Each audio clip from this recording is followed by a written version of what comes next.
I want to turn now to the Fourth Amendment. I want to discuss with you the protections against unreasonable search and seizure. We discussed how the Constitution was a renunciation of monarchism and tyranny. It establishes core civil liberties, one of which is the protection against unreasonable search and seizure. How will you approach Fourth Amendment case law, and can you help those tuned in across the country remind them of what, for example, the principle of a reasonable expectation of privacy means in the context of Supreme Court jurisprudence? Thank you, Senator. The Fourth Amendment is one of the amendments in the Constitution that protects individual liberty by limiting what the government can do with respect to criminal processes. It restrains the government from engaging in unreasonable searches and seizures. And the Supreme Court has developed a series of tests and ways of evaluating whether any particular act by an officer in a case qualifies as an unreasonable search or seizure. Let me just say that this is the kind of area of Supreme Court and judicial review that is very fact-specific, because courts, in order to stay in our appropriate role, can't make policy about police behavior writ large. Can't just sort of look out into the universe and say, we have a Constitution that says unreasonable searches and seizures, so let us tell you all what that means. That's not the way that courts operate.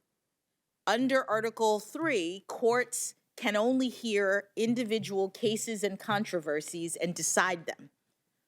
So every court, including the Supreme Court, is looking at unreasonable search and seizures in the context of a particular dispute where someone has had something searched by an officer in their house, they've been seized under a particular set of facts, and they claim in the context of a lawsuit or in the context of defending themselves that there has been an unreasonable search or seizure. And so the court, case by case by case, looks at the facts and circumstances and decides.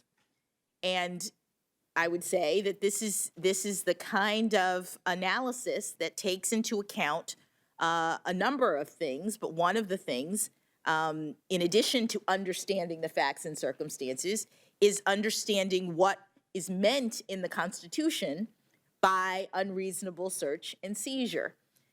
There is case law that the Supreme Court has developed that looks at whether or not something is an unreasonable search and seizure, in part by analyzing whether there was a reasonable expectation of privacy in that item, in that area.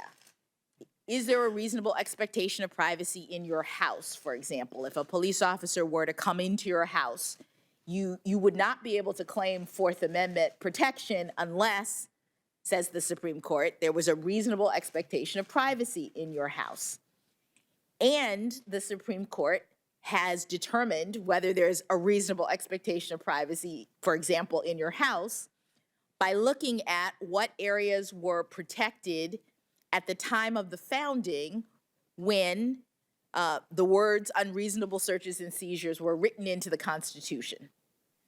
Lo and behold, something like your house, the court has determined there is a reasonable expectation of privacy because that's what those terms meant back then. And so if a police officer were to come without a warrant, the court has said, in areas where there is a reasonable expectation of privacy, that would be an unlawful search.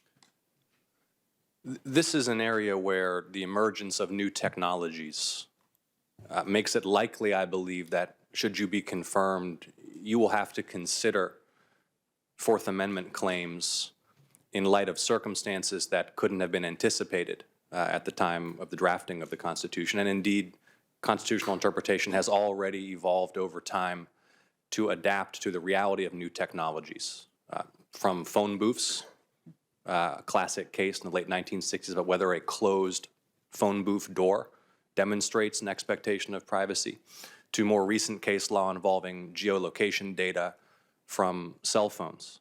And I want to urge you, should you be confirmed, to remain vigilant about how the emergence of new technologies, the way that they become ubiquitous in our lives, the way that virtual spaces are increasingly akin to physical spaces, will require the court to consider very complex questions and to seek technical advice, because these are technologically complex questions.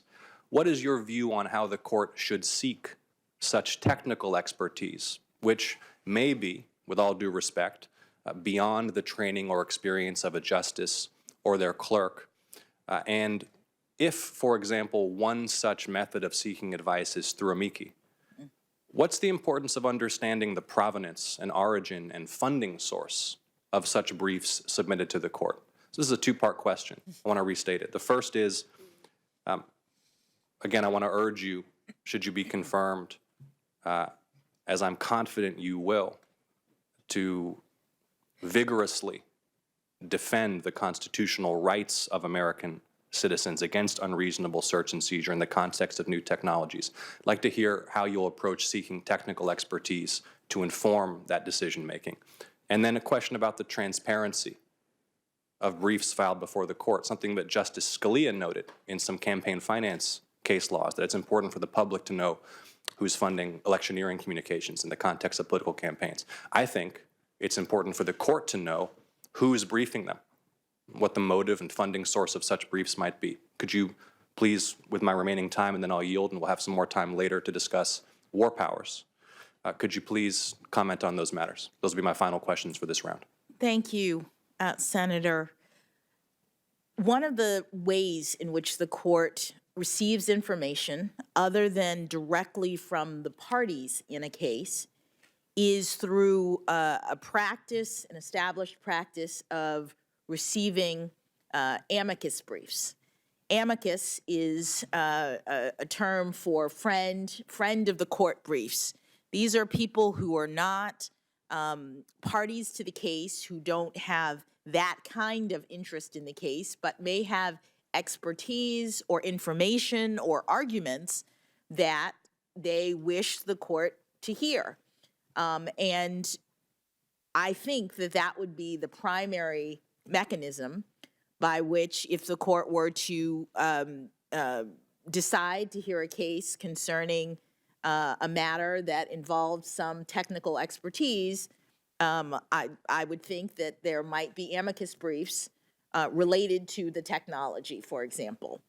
I have not looked at the court's rules. I would certainly want to discuss with the court's other justices the ways in which determinations are made about which amicus briefs are received and what disclosures are related to them. But the court does receive amicus briefs in cases in order to inform itself so that it can make a decision related to the issues in a case.